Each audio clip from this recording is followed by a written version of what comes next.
They fished for mermaids in Paji Village. It was supposed to be a family vacation trip.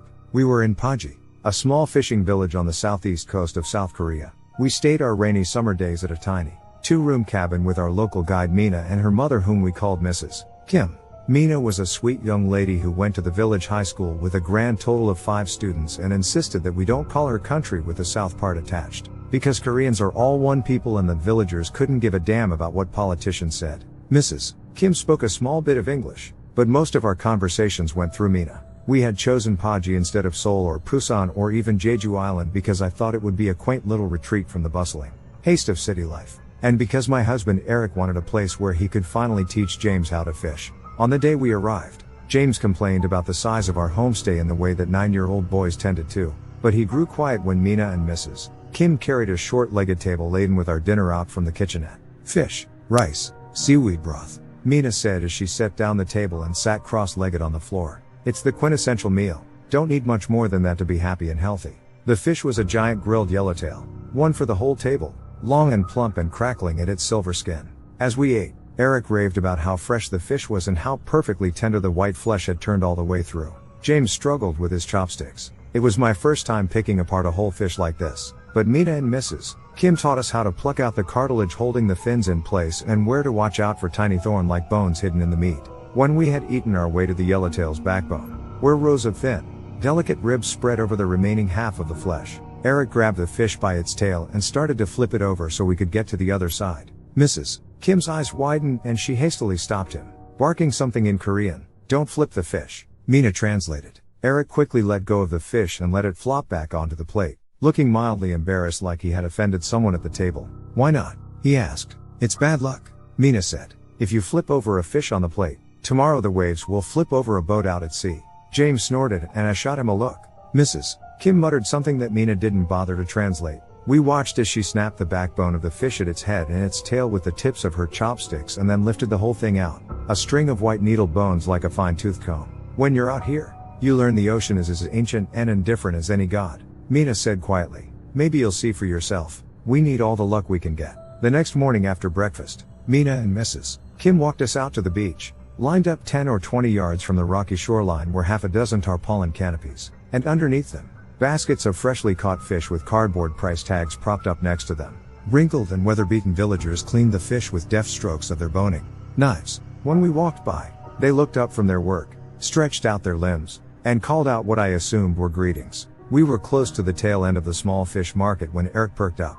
"Whoa there!" he exclaimed. "James, Emma, look at that." He pointed to a stall where a row of apple boxes had been set up and covered in crushed ice. Sitting on the bed of ice was a massive black fish, easily as long as I was tall. It had shining scales the size of pennies, a long, tapered tail that fanned out into bony spines at the end, and more fins on its body than I had ever seen on any fish swimming in an aquarium. Like it needed extra pairs of limbs to propel its giant body through the water. When we walked closer to it, I saw that its gaping mouth was like that of an anglerfish or some other grotesque deep-sea creature, disproportionately large and filled with rows of needle-like teeth. Its bulging eyes were milky white. "What is it?" Eric said, leaning over the thing and carefully inspecting its ugly maw. "I've never seen anything like it." "That's no surprise," Mina replied. "It's endemic to Paji. We've got a few odd species of fish, only caught in the waters of this little town. This one's called an iogogi. In iogogi, one of our more common endemic fish. They must have caught it last night." "Do you eat it?" "Yeah. Pricey, though. You want to try it?" "How pricey?" I interjected. "And this thing is huge." Eric. "Oh, don't worry," Mina said. "It's sold by the half kilogram. The first cut is the most expensive, though. You'll get the finest meat, but then the rest of the fish doesn't keep too well in the Sunday." I wasn't exactly sold on eating this ghoulish sea monster, and James didn't look too thrilled either. But Eric happily took out his old leather wallet and started haggling with the old man behind the stall through Mina. The next minute we were watching the man take a long, thick slice out of the soft belly of the fish that he then skinned, washed, salted, and wrapped in clear plastic before tossing in a bag with some ice. "First catch of the day," Eric said, proudly holding up the bag. With Eric's curiosity satisfied, we headed for the wooden docks on the shore where several small fishing boats were tethered to posts with lengths of rope. Mina and Mrs. Kim led us to one of the boats, a white one with blue painted insides and some Korean characters stenciled on the bow. Mrs. Kim took her seat at the steering wheel and Mina went around the back and started the engine. "You drive the boat yourselves?" I asked. "Of course," Mina said. "My mom's a great driver. All widows in Paji know how to drive boats and catch fish. We got in the boat and Eric handed James his first fishing pole. Mina sat down next to me and opened up a compartment near the back of the boat, and as we puttered away from the shore, she pulled out a long black contraption that looked unsettlingly similar to a hunting rifle. "It's a spear gun," she said, cracking a smile at my apparent discomfort. "For emergencies." "Emergencies? Hey, I want a spear gun," James cried, waving his fishing pole. "Trade with me." Mina laughed. "Not a chance, kid." Mrs. Kim drove us out to open waters in the lukewarm sea breeze. Mina opened up a small matchbox filled with some kind of grub and helped Eric and James bait their hooks. We spent the afternoon fishing. The catches were easy and surprisingly sufficient to entertain James for hours on end. The flopping of the fish and our growing collection of young bass and yellowtails slowly becoming a game. I watched as James and Eric competed to catch the biggest fish, until Mina covertly handed me a bundle of fishing line with a giant orange worm skewered on the hook. The 13-inch base I managed to pull up with it dwarfed the competition.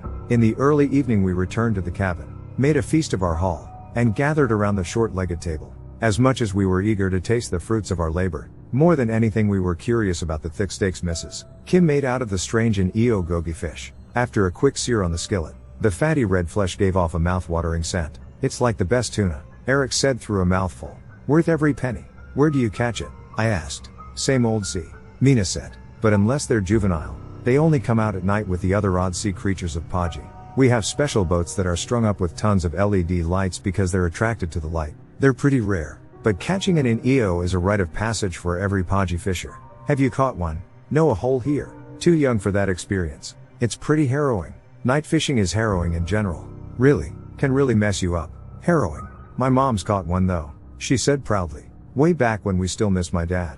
Sitting at the far end of the table, Mrs. Kim quietly picked the bones from the piece of base on her plate. For the next few days, we fished and ate fish and sometimes sat on the beach while James tried to skip the smooth gray pebbles on the waves. Rain was fickle and often we had to don plastic ponchos and taste the salty ocean mist until the clouds drained away in minutes' time. At night when the air grew cooler and drier we took walks on the shore and watched the fishing boats far out on the ocean, glowing with strings of white lights suspended above the deck. 2 days before we were scheduled to leave, Mina brought out a small grill and told us we would have a barbecue on the beach. We carried the grill and the day's fishing haul to the beach, and Mrs. Kim added a dozen scallops and a fresh cut of beef from the neighboring farms to the heap. In the wind and the humid air it took a long time for the charcoals to smolder, and by the time we had anything to eat, all of James's eager excitement had turned to a starved crankiness. When we placed the first flatfish on his paper plate, he used his spoon to scrape all the flesh off the top side of the fish and, pointedly glaring at Mina, grabbed its tail and flipped it over. "James," I chided, "you're not supposed to flip the fish. It's a stupid superstition," he said. "I'm hungry." "Do what Mrs. Kim taught you to do. With the ribs. It's easy." "It's stupid." Mina caught wind of our conversation and stared down disappointedly at James's plate. Mrs. Kim said something and clucked her tongue. I told James to apologize, and he grudgingly muttered a few words. The next day the clouds were darker out at sea. I told myself they were just the benign rain clouds we had seen all week, but I couldn't shake the unease. I wasn't really a superstitious person, but as we puttered out in our little fishing boat, I kept thinking back to how Mina had told us flipping a fish on the plate would make the waves flip a boat out at sea. An hour or two into the afternoon, the direction of the wind changed and Mina and Mrs. Kim exchanged a few words in a grim tone. Mrs. Kim started the engine on the boat and Mina told Eric and James to reel in their lines. "Storm's in the air," she muttered. "Hold on," Eric said, wrestling with his fishing rod that was pulled into a tight bow. "Just give me this one. I've got a monster, I swear." "Dad, let it go," James said quietly. Maybe he could sense something too. Despite his fit yesterday, he looked a little nervous. Eric grumbled and tugged on his fishing pole. We let him struggle for a couple more minutes before Mina took out a pocket knife and sliced off his line. Eric fell backwards into the boat, rocking us side to side. "That thing's never coming up," Mina said. "We're going home now." "Oh, come on."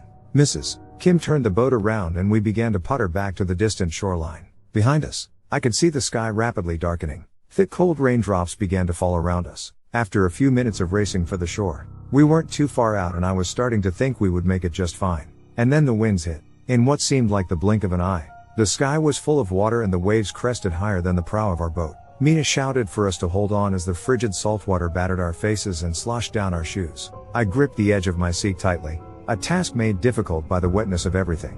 The raindrops and seawater strangely slippery as if there was something slimy mixed into everything. The boat violently rocked back and forth, every stroke threatening to send us sprawling. When the next wave crested before us, I could swear I saw a dark shape swimming in it. Mina wedged her feet underneath the railing circling the bottom of the boat and loaded a long silver spear with a wicked barbed tip into her spear gun. Mrs. Kim shouted in Korean and Mina shouted back, masked by the chaos and cacophony. It seemed to appear silently.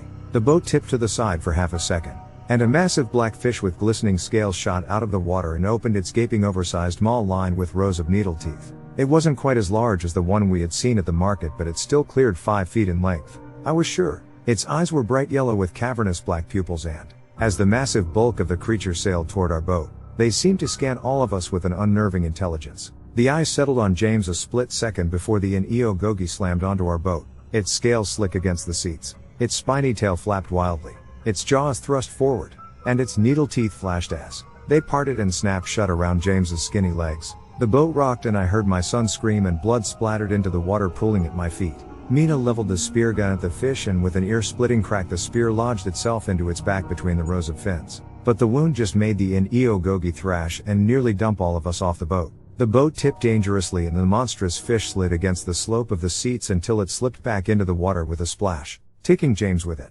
Thunder roared. Eric screamed our son's name. I climbed up onto the railing without thinking and, before Mina could grab me and pull me back, dove into the water. The crashing waves flooded my nose and the briny cold sea shot through my sinuses. I kicked my legs to get under the surface and forced my eyes open in the stinging mixture of white seafoam and blood. Underneath the waves, the water felt eerily calm and quiet. In the swirling dark currents 10 feet down, I saw the pale face of my son and the glowing yellow eyes of the Neo Gogi. Tiny bubbles came up from James's open mouth as he struggled weakly, his legs caught and bleeding in the Neo Gogi's jaws. The Neo Gogi unclenched its teeth for just a moment and James began to float up toward me, before the fish swam up underneath him, opened its jaws impossibly wide, and swallowed up his legs. The needle teeth stabbed into James all around his waist, long and sharp enough for there to be no hope for escape, yet short and dull enough not to sever his body in half. The moment the fish bit down, its yellow eyes turned milky white and James stiffened. I watched because I was paralyzed and reality had yet to catch up to me.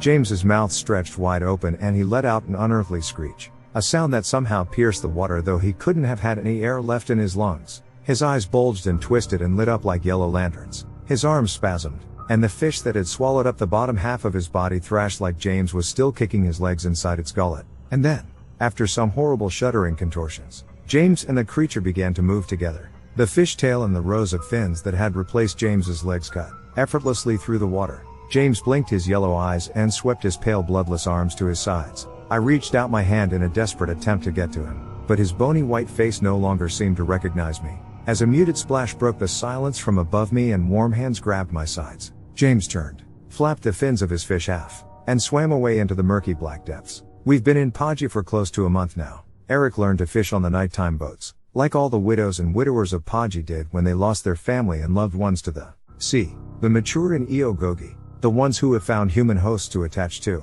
only come out at night under the strings of ghostly white lights on the fishing boats. Every morning when he comes back from the sea I greet him in the hopes that he finally found James. The hollow look in his eyes grows with each passing day. Mina was right about fishing for an Neo Gogi being a harrowing experience. Though he has yet to find our son, Eric did help pull in an Neo Gogi from the sea one night, the barbed Kevlar nets digging into his palms and slicing up the yellow-eyed face of a once beautiful woman that emerged from the waves. At dawn his crew brought the dead Neo Gogi to shore and I watched the town butcher pry open the jaws of the fish and pull out the bony, mummified remains of the woman's legs from its slimy throat. An old fisherman came down to the shore in the morning and claimed the body of his wife. The market vendors took the fish. I spent most of my days staring blankly out at the sea or sitting in the kitchen of Mina and Mrs. Kim's cabin and helping clean fish and clams. Mrs. Kim murmured something in Korean one day as we sat in a row shucking scallops. She says you should learn to move on. Mina said, she's right. You know, the night fishers caught my dad 2 months after he was taken.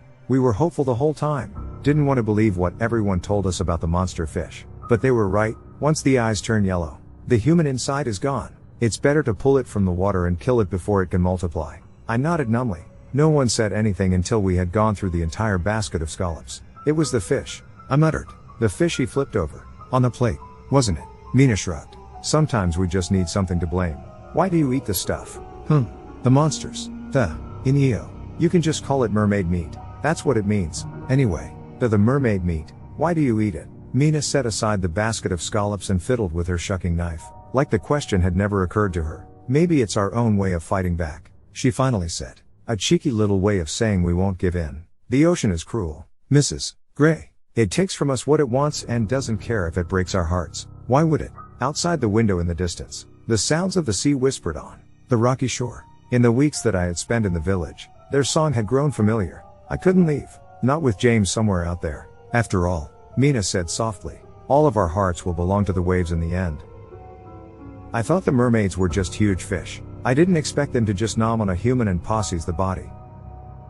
Incredible. A story that surpassed most theories about mermaids. In any case, I've always known they are monsters. Is this based on any Korean folktale OP? There is actually 6 or 7 folktales regarding mermaids in Korean. Reading Op's story seems to have mixed various points of those stories. 1. The Yellow Eyes. 2. Iniogogi was introduced in one folktale whereby the daughter of a family that had obtained the meat ate it in secret to become the most beautiful woman and never grew old, kind of like a fountain of youth story. She then becomes cursed because she can't die and whoever she marries dies an early death. The story ends after her 300th birthday where the tale suggests she walks into the forest, never to be seen again.